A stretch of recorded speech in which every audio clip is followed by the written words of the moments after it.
Hello guys, welcome to easy education. आज हम लोग न्यूटन कॉर्पस्कुलर थियरी समझते हैं।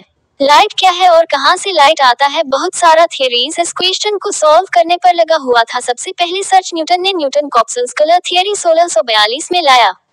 न्यूटन के हिसाब से लाइट एक इल्यूमिनेटेड ऑब्जेक्ट से बहुत छोटे और फास्ट मूविंग कॉर्पोरेशन के फॉर्म में निकलता है।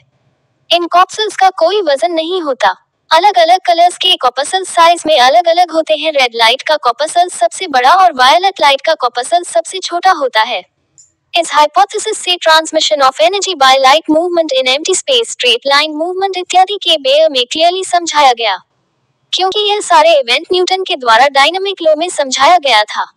इस पार्टिकल्स को कंप्लीटली इलास्टिक करने के बाद में लॉ ऑफ रिफ्लेक्शन, जहां angle of reflection equals to angle of incidence होता है, को समझाया जा सकता है। लेकिन बेंडिंग ऑफ लाइट रेज जो एक सबस्टेंस से दूसरे सबस्टेंस में एंटर करते हैं, यानी रिफ्लेक्शन को नहीं समझाया जा सकता। इस हाइपोथेसिस के हिसाब से संपूर्ण इस अप्लाइड ओ particle in the region near the plane का सेपरेशन का दो सबस्टेंस इन नॉर्मल डायरेक्शन। जब फोर्स अगर फोर्स ऑफ अट्रैक्शन हो, तब नॉर्मल कंपोनेंट का वेलोसिटी इंक्रीज करता है और ट्रेन नॉर्मल की टुवर्ड्स स्पेंड करता है।